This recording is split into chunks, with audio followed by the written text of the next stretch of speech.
you just get Let It Go out of your head for the first time since 2013? Well, you better prepare yourself, because winter is coming. No, not that one. This one. That's right, the Disney Princess Juggernaut to end all Disney Princess Juggernauts is back for more. Judging from everything we've heard from the Big Mouse House, or more accurately, the Mouse Empire, is that the sequel is going to be bigger and better than the original in almost every way. The original made waves when it dropped out of nowhere and became a pop culture sensation. Featuring Broadway megastar Idina Menzel and Veronica Mars herself, Kristen Bell, the film was a massive success that led to television specials, animated shorts, and a big Broadway adaptation. It managed to reignite the long-dormant Disney musical in the ways other films like Princess the Frog and Tangled aimed for, but didn't quite get to, despite being great in their own rights. The film has inspired legions of fans ranging from young children to adults who need to be reminded on how to be a child at heart. For those fans, we've got you covered on all the info you need for the new movie. Here's every spoiler and rumor that's been leaked for Frozen 2 so far. This one shouldn't come as a huge shock, but the cast of the original Frozen is back and ready for more. Most importantly, that means The Good Place's Kristen Bell and original Wicked Elphaba, Idina Menzel, are back as animated Disney superstars Anna and Elsa. Speaking of Broadway stars, Hamilton's Jonathan Groff and Book of Mormon's Josh Gad are returning as Kristoff and Olaf. The only original core cast member that's not returning is Santino Fontana's Hans. This isn't surprising considering the fact that he got unceremoniously shipped away after proving himself to be quite a jerkface in the original. Seriously, Hans was the Titanic Billy Zane of Frozen. That's about the worst insult imaginable. The original actors aren't the only people returning for the sequel. Tarzan director is rejoining directing partners Zootopia and Wreck-It Ralph writer Jennifer Lee for round 2 of Arendelle. This time though, Christopher Robin and Hidden Figures writer Allison Schroeder is also part of the writing team. Judging from these 2 credits, bring your tissues cause you're gonna need them. This shouldn't come as any surprise, but the Oscar-winning talent behind Let It Go and Do You Want to Build a Snowman, Bobby Lopez and Kristen Anderson Lopez, are back with another set of songs that you'll pretend you don't sing in the car when you're by yourself. And before you start hitting that comment section talking about how horrible the music was, you should know that Bobby Lopez has not only gotten a famed Emmy, Grammy, Oscar, Tony combination, he's done it twice. We've got a double EGOT over here, people, so unless you're an EGOT, what can you really say? Yes, Whoopi Goldberg, that means you can type away. Just ask any 90s kid about classic Disney movie sequels and they'll tell you that 90% of them are straight to VHS garbage, except for you, Lion King 2, Simba's Pride. Frozen 2 obviously has set its sights on bucking this trend. How? Go big or go far away from home. The new film will apparently be much more epic in scope and our favorite characters will find themselves outside of Arendelle. The first teaser seemed to confirm this by featuring almost none of the original movie's kingdom. Speaking of that trailer though, let's dive on in. From the opening shot of the trailer, it's clear that we're getting a very different tone from that of the original film. It's dark, dramatic, and seriously lacking on any cute sidekicks. Elsa appears to be trapped on an island of some kind and is desperate to escape. The only thing in her way? Her arch nemesis, waves. Elsa uses her ice powers to try to fight her way across the ocean, only to be thrown back repeatedly. Evidently, she doesn't know how to make an ice surfboard. Maybe she'll surf a giant wave all the way back to Arendelle like they did in Escape from LA. Seriously, in Escape from LA, Kurt Russell and Peter Fonda chase down Steve Buscemi by surfing after him on a tsunami. It's simultaneously the best and worst moment in movie history. There's really no better place to honor a critically panned R-rated 90s movie than a Disney film for kids, so it's almost certainly going to happen. Anna doesn't seem to be doing much better in the trailer. We see her briefly, stranded in a dark cavern, alone. Man, this movie really needs a few more Disney sidekicks. Oh, nope, never mind, we're good. It's probably safe to assume that whatever stranded Elsa Gilligan style is also the same thing that has Anna trapped in the dark. We see what looks like a moment of escape from this predicament later when Anna is leaping across a ravine, though this move is very reminiscent of Bruce Wayne escaping from the pit in The Dark Knight Rises. So obviously Bane is the villain of this movie. Before you scoff, just think about how amazing it would be to hear Tom Hardy singing a ballad in his Bane voice. That's how you get another Oscar right there, Bobby Lopez. Kristoff looks like he's getting a more dramatic part this time around as well. He's seen driving Sven and a fleet of reindeer towards something that looks really important from everyone's serious faces. One of the weirdest parts about the trailer is the one shot where it looks like Arendelle is being invaded by giant floating diamonds. It's unclear if these are sentient creatures or some sort of magic like Elsa's ice powers. Either way, go ahead and write this down as another reason not to vacation to Arendelle.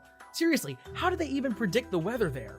Yes, tomorrow there is a 60% chance that the entire kingdom will be covered in ice and snow that will magically disappear by Wednesday. Friday, there is a 30% chance of floating diamond things that may or may not kill you. Though, it looks like we're in for a pretty sunny weekend.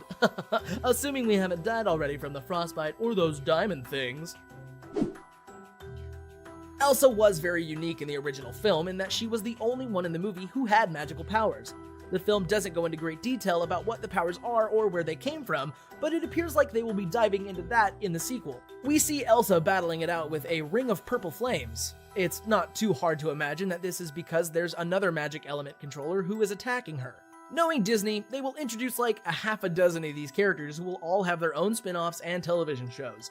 If we can count on Disney to do anything, it's milk a property dry. There's another part of the trailer that seems to support the idea that more of these elemental magicians will appear. There's a scene where Elsa seems to be getting dragged through some leaves before being thrown up into the air by an unknown force. Perhaps she was fighting a fire user before, and now she's dealing with someone who can control leaves and nature. Controlling leaves and fire might be cool, but let's see anyone paint with all the colors of the wind. 90s Disney movies for the win! One of the bigger rumors floating around the internet is regarding the unnamed character that appears right around the time Elsa is being beaten up by a pile of freshly raked leaves. Elsa, you can create giant ice monsters. Put your game face on! Many online think that this character will be a love interest for Elsa and show the first LGBTQ relationship in a Disney animated movie. While this is a cute thought, it doesn't really seem like Disney's kind of thing. It would also anger the other half of the internet, which is convinced that Elsa should end up with Jack Frost from Rise of the Guardians. Yes, that's a thing. Look, the internet is just really weird, okay? In the trailer, we get a good look at whatever new land the movie is going to take place in, and boy, is it beautiful. The world here was obviously created to get the most out of Disney's state-of-the-art CGI technology. It features beautiful autumn-colored trees as far as the eye can see. The concept might be the same as the ice-covered Arendelle in the original. Perhaps this takes place during the winter, and a magical person has changed all of the trees to a permanent autumn instead of an ice-covered wasteland. It's kind of hard to see the problem here, though. I mean, who wouldn't want to live in a basically giant arboretum forever?